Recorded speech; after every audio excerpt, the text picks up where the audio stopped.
مجھے تو تمہیں کال کرنے کی عادت ہی ہے اسود۔ جب ان لوگوں نے مجھے چھوڑا تو کسی سے ایک کال کے لیے فون مانگتے ہوئے مجھے پتا تھا کہ مجھے تمہیں ہی کال کرنی ہے۔ اس اہمیت پہ بھی اس نے کوئی خوش فہمی نہیں پالی۔ اس کے سر کو ہلکے سے تھپکتے ہوئے اسے پرسکون کرتے ہوئے یہ ادراک تھا کہ وہ عبدالہادی کی امانت ہے، وہ عبدالہادی جو اس کے لیے عام سا انسان تھا، مگر وقت کے ساتھ ساتھ معلوم ہوا کہ وہ تو بہت ہی خاص ہے، بہت ہی پیارا ہے، امتل کو ڈیزرو کرتا ہے۔ اس نے تسلیم کیا تھا اور کھلے دل سے کیا تھا۔ ماں اور اس کی خواہش پوری نہیں ہو سکی تو کیا، اس کے لیے یہی کافی تھا کہ امتل زندہ ہے، ان سب کے بیچ ہے۔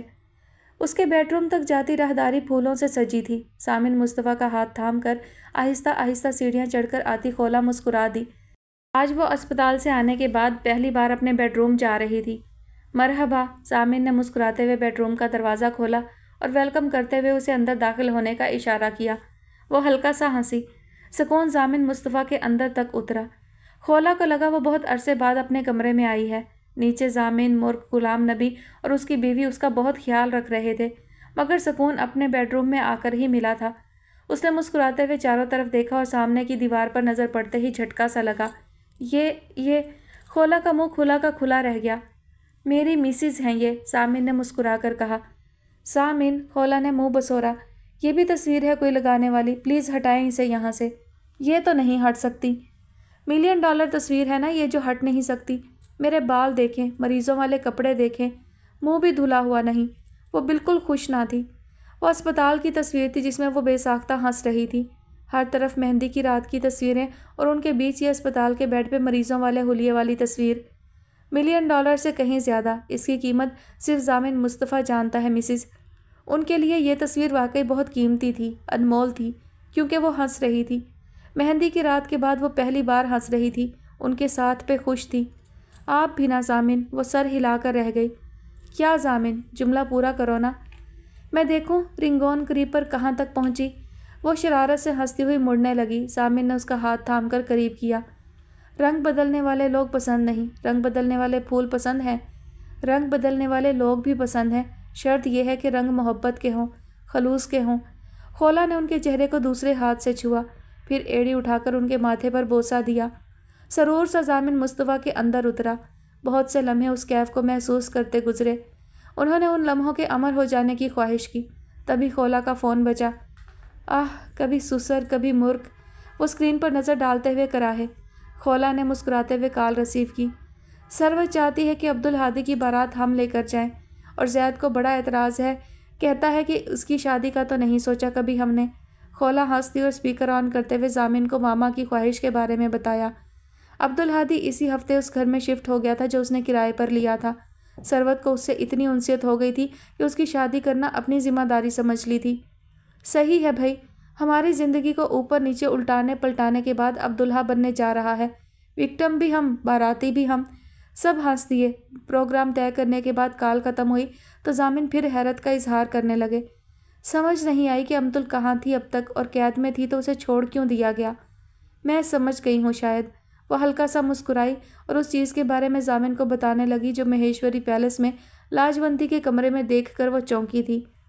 مومنہ، تم نے جو کمیٹی ڈالی تھی اس میں سے میرا حصہ کتنا ہے؟ ہمایوں، بتا چکی ہوں میں، وہ کمیٹی میں نے اپنے گھر کے لیے ڈالی ہے۔ وہ چلائی۔ گھر تو میں بناؤں گا نا، تم پہ رہی تو بن چکا گھر، اور ہو گئی ہماری شادی۔ بھئی امتل کی ہو رہی ہے شادی، اس کے بعد اسود کی ہو رہی ہے شادی، تو ہماری بھی ہو ہی جائے گی نا۔ امتل آم کی گٹھلی کے ساتھ انصاف کرتے ہوئے ہنسی۔ مومنہ، میں تو سوچا کرتی تھی کہ تمہاری کیپٹن عامر کے ساتھ شادی ہو چکی ہوگی۔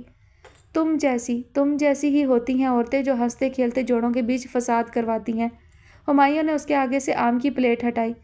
عورت کس کو کہا؟ وہ پلیٹ جھپٹتے ہوئے چلائی۔ امتل باجی، میں نے آپ کا بدلہ لے لیا، بابر نے سامنے آ کر سٹائل میں گھوم کر کہا۔ اوئے، میری منگنی کا سوٹ! ہمایوں اسے پکڑنے کو آگے آیا۔ دیکھیں میں بھائی جتنا لمبا ہو گیا ہوں، اس کے قد سے قد ملا کر اس نے اترا کر بتایا تو ہمایوں کو اس پہ پیار آیا۔ بہت عرصہ بعد بابر کھل کر ہنس رہا تھا، باتیں کر رہا تھا۔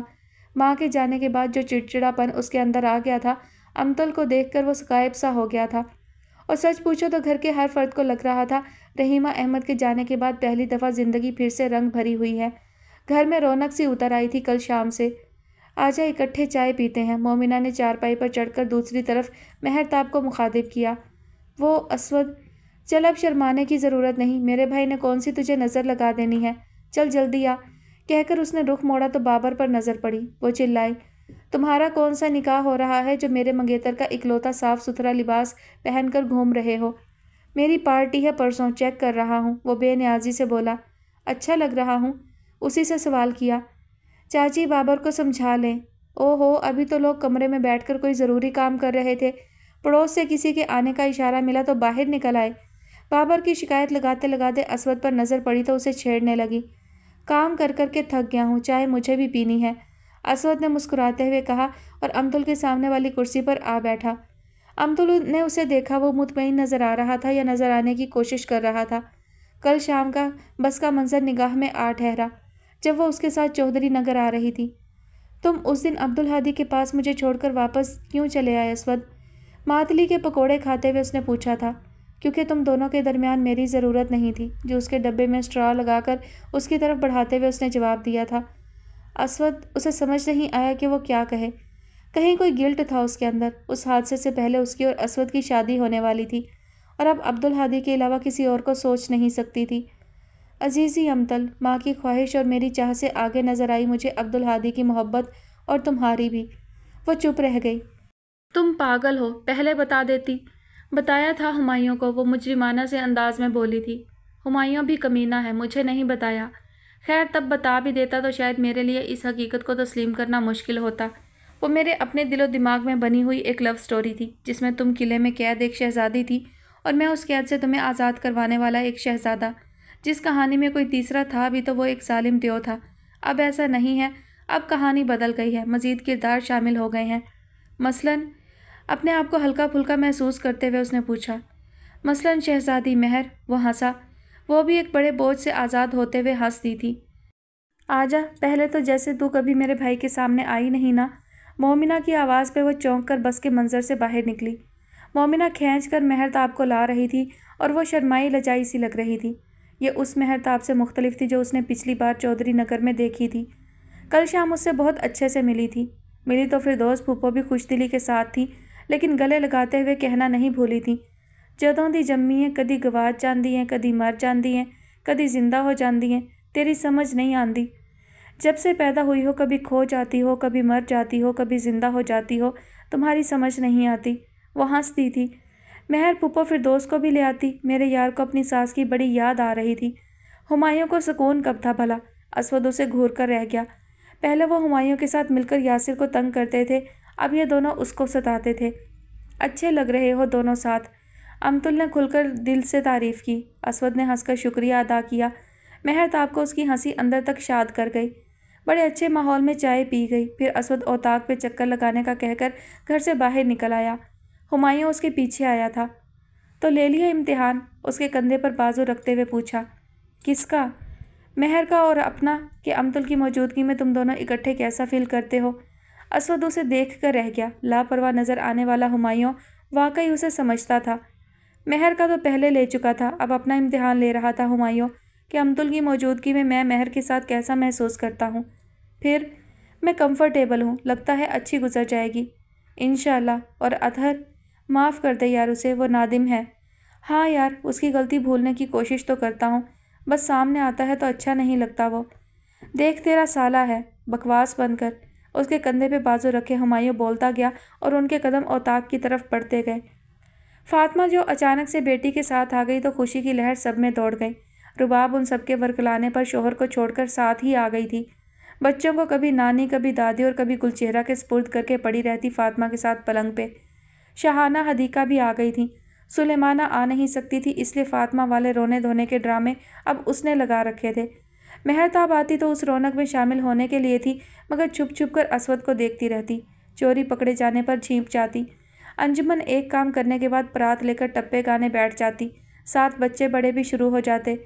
تامی تابو کو مشورہ کیوں نہیں دیا، اجتماعی شادی ہو جاتی، 6 فرض ساتھ ادا ہو جاتے، خرچہ بھی کم ہوتا۔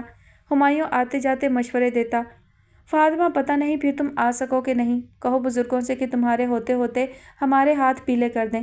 وہ فاطمہ کو جذباتی کرنے کی کوشش کرتا، پھر گل چہرہ کی پونی کھینچتا۔ گل تم بتاتی کیوں نہیں ہو ابو کو کہ 3 مہینے بعد تمہارا بورڈ کا ایگزام ہے، تم کنسنٹریشن سے پڑھ نہیں سکتی اگر گھر میں شادی ہوئی۔